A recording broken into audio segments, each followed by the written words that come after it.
Bonjour tout le monde, j'espère que vous allez bien. Bienvenue dans cette nouvelle vidéo dont la qualité audio et vidéo laissera un peu à désirer. Il y a de l'écho, il fait noir, je suis à l'iPhone. Il y a de l'écho parce que la pièce est vide, j'ai pas encore aménagé le bureau.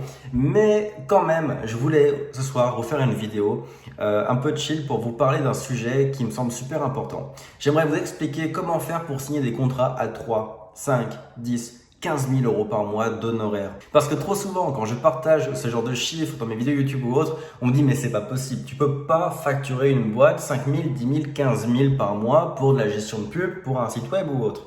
Et pourtant, si, c'est possible. Je l'ai fait. J'ai des potes qui le font en ce moment. J'ai des clients devenir consultants qui le font aussi. Donc oui, c'est possible. Mais le truc, c'est pourquoi est-ce que c'est possible? Comment est-ce que c'est possible? Et ça, j'aimerais vous l'expliquer dans cette vidéo. D'abord, on commence par la base. La base du capitalisme et l'entrepreneuriat de façon générale. Vous êtes rémunéré proportionnellement à la valeur que vous apportez sur le marché. Donc, votre revenu est indexé à la valeur que vous générez sur le marché. Ce qui explique les fortunes. Par exemple, prenez un Elon Musk. Il travaille sur des gros dossiers bien sombres, mais bien importants pour l'humanité. Il change notre façon de voir le monde, de consommer, de nous déplacer. Et c'est des sujets qui concernent tout le monde sur la planète. Donc, évidemment, il a, comme la valeur est énorme pour le monde, pour le marché, il a de très gros revenus, de très gros retours. Prenez un autre exemple. Bernard Arnault avec toutes ses marques de luxe donc il amène quand même pas mal de valeur sur le marché mais surtout à énormément de monde, donc il a une grosse fortune et ainsi de suite. Tous les gros joueurs dans ce monde le sont parce qu'ils ont apporté ou que leur famille à un moment a apporté de la grosse valeur sur le marché. C'est comme ça que ça fonctionne.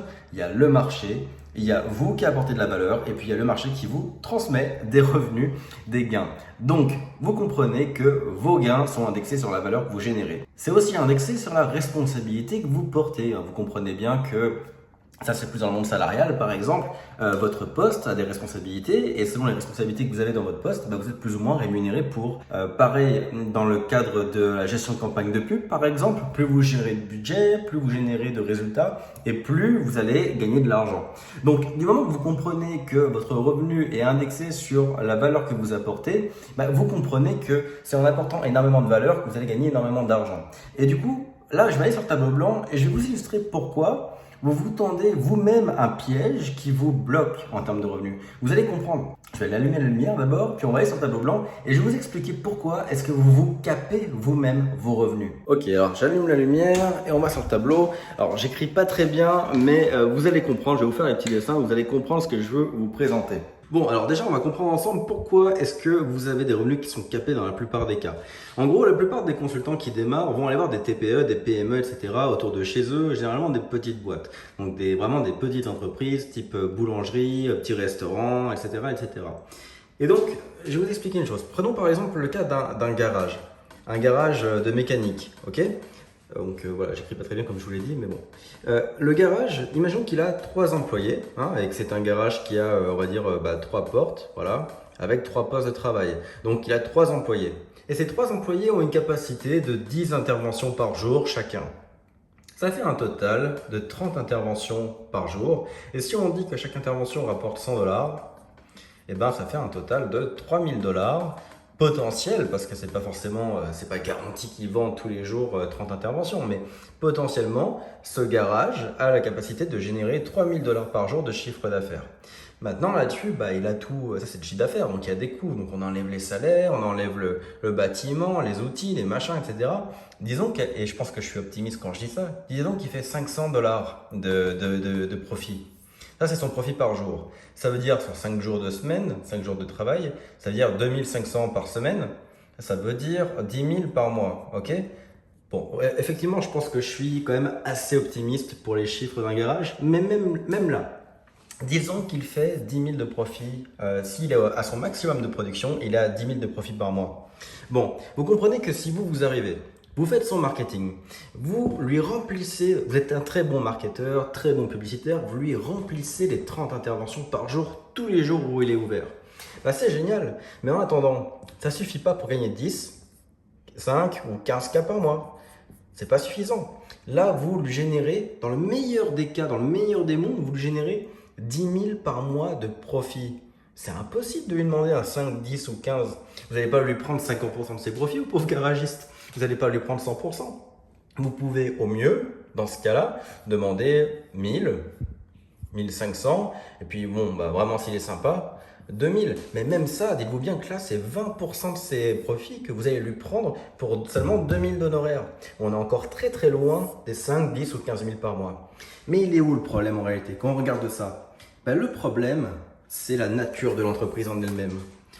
L'entreprise, elle est capable d'avoir 3 employés, elle a 3 postes de travail, donc elle a de toute façon un maximum de 3000 $ potentiels par jour de chiffre d'affaires. Et ça, c'est pas vous, marketeur, qui pouvez le changer. C'est pas vous qui pouvez agrandir son garage, et lui rajouter des postes de travail. Vous pouvez faire juste avec ce que vous avez, là vous avez le contrôle. Et votre contrôle, il est ici, sur le nombre de clients que vous pouvez lui amener. Même si vous êtes le meilleur publicitaire du monde, vous ne pourrez jamais lui rapporter plus de 30 clients parce que c'est sa capacité maximale. Donc, vous ne pourrez jamais lui permettre de gagner plus de 3000 par jour. Donc, jamais plus de 10 000 par mois de profit. Donc, vous ne pourrez jamais lui demander plus de 2000. Donc, vous comprenez que quand vous allez voir des boîtes qui sont capées comme ça pour démarrer, eh ben, ces boîtes ont un maximum. Vous vous capez vous-même vos propres revenus. C'est pour ça que ces montants-là ont l'air impossibles. Parce qu'ils le sont. Tant que vous allez voir ce genre de client. C'est pareil pour un restaurant qui a le même calcul là. Pour un restaurant qui a 30 tables, 50 tables, ou pour un hôtel qui a 20 chambres. Vous voyez, c'est toujours la même idée. Du moment que la boîte que vous allez voir a un cap ici, vous avez un cap ici. Donc, qu'est-ce que font les consultants qui gagnent ce genre de revenus, 5, 10, 15K? Eh bien, ils vont voir des boîtes qui correspondent à plusieurs critères que je vous partage pourtant souvent dans les vidéos, etc. Mais là, ça va être beaucoup plus concret. Ils vont voir des boîtes qui ont un potentiel de scalabilité, qui peuvent scaler. Donc, je vais vous donner un exemple tout bête, rien que dans la nature de l'entreprise. Prenez devenir consultant. C'est tout bête, c'est mon business, vous connaissez. Je vends des formations en ligne. Les formations en ligne, c'est environ 1000 €. Et vous savez comment ça marche, les formations en ligne. Que j'en vende 10 ou que j'en vende 1000, ben, vous le savez, ça ne change rien. Que j'en vende 10 ou que j'en vende 1000, donc que je fasse 10 000 € ou 1 million d'euros, je ne vais pas travailler plus parce que c'est un produit d'information qui est déjà créé et qui est prêt à être livré automatiquement. Donc, ça veut dire que je suis capable de scaler, je suis capable de faire 10 ventes comme je suis capable de faire 1000 ventes. Et qu'est-ce que ça veut dire pour le publicitaire qui s'occupe de mon dossier? Ben, ça veut dire que s'il est moyen et il fait 50 ventes, il va faire 50 000 de ventes, et ben, je vais être prêt à le payer 5 000. Voilà. Par contre, si c'est un bon publicitaire, donc là, ce qui est drôle, c'est que ça pourrait être le même publicitaire qu'ici. Regardez, là, on est sur un excellent publicitaire qui a généré 30 ventes sur 30 espaces disponibles pour le garagiste. Bon, bah, si cet excellent publicitaire vient sur mon business faire de la publicité et il arrive à faire de très bons résultats, par exemple 500 ventes, ben, il va faire 500 000 € de vente. Ben là, je serais prêt à le payer 50 000. Il n'y a pas de problème. Donc, ce publicitaire, dans ce cas-là, malgré tout son talent, il est capé, mais ici, il ne l'est plus. Et il ne l'est plus pourquoi? Parce que mon business est capable de recevoir la clientèle. Là, ce publicitaire peut exprimer son talent, avoir de très bons résultats, avoir des énormes campagnes de pub, générer énormément de ventes. Et moi, de par la nature de mon business, je suis capable de les recevoir. Donc, je suis ouvert et heureux de le payer de gros montants. Et ça, il peut le faire en 2 mois, par exemple. Et ça veut dire 25K par mois. Vous voyez, c'est comme ça qu'on atteint des gros montants. Et l'infopreneuriat n'est pas le seul domaine où c'est possible. Prenez un gros e-commerce qui est capable d'acheter beaucoup de stocks. Bah, ça ne lui change rien. Regardez, un gros e-commerce qui achète, on va dire, 5000 produits au lieu de 500, mais il est prêt en 1 mois ou 2 à faire x10 sur son nombre de ventes. Donc un bon publicitaire peut faire de l'argent avec un gros e-commerce. Ou même, prenez encore plus simple, une bonne PME qui fait déjà 1 ou 2 millions de chiffre d'affaires, qui a déjà prouvé que le marché veut de son produit et qui a 100 000, 200 000, 300 000 de trésor. Bon bah elle, cette PME, elle est prête pour la croissance. Elle est prête à embaucher, à rajouter du stock, elle est prête à mettre en place des choses pour livrer la clientèle. Donc vous pouvez aller voir cette PME et y aller à fond sur la pub. Elle sera capable de livrer, donc vous serez en possibilité de gagner. Et c'est comme ça que même en bossant avec une petite PME, vous pouvez finir à 5, 10, 15 et même plus par mois. Je vous l'ai déjà raconté, mais moi, il y a plusieurs clients où je suis arrivé, ils faisaient 1 million, 2 millions de chiffre d'affaires. Et quand je suis reparti 2-3 ans plus tard, ils faisaient genre 10, 12 millions de chiffre d'affaires. Pourquoi? Eh ben, parce que je leur amenais de la clientèle, oui, hein, évidemment, j'ai participé à cette croissance, j'ai généré de la clientèle. Mais surtout, j'avais à côté de moi un ou une chef d'entreprise qui était là pour absorber cette croissance, pour monter une équipe qui allait pouvoir livrer la croissance, les clients que j'amenais, et on a grandi ensemble. Et c'est des clients pour lesquels j'ai peut-être démarré à 2000 par mois, mais au bout de 2 ans, j'étais à 10, 12 000 par mois parce que je grandissais avec eux. Donc j'étais rémunéré à la hauteur de la valeur que j'apportais à cette boîte. Et c'est vraiment comme ça qu'on va chercher de gros revenus. Donc, ce que je vous dirais, c'est pas d'aller voir forcément d'énormes boîtes, c'est plutôt d'aller voir des boîtes qui ont un secteur d'activité, une activité qui est capable de scaler. Ça, c'est un premier point. Et une boîte, et même si c'est pas une boîte qui est parfaitement scalable comme de l'infoprenariat ou autre, au moins une boîte qui est dans une dynamique de croissance. Il faut que votre client, donc le décisionnaire, soit là pour avoir de la croissance. Si vous parlez à un artisan qui vous dit « j'aimerais bien augmenter mes ventes de 20%, avoir 30 clients de plus dans l'année, c'est déjà pas mal », vous comprenez tout de suite, faites confiance à votre feeling, vous comprenez tout de suite que cette personne-là, elle n'est pas là pour faire 1 million de plus cette année.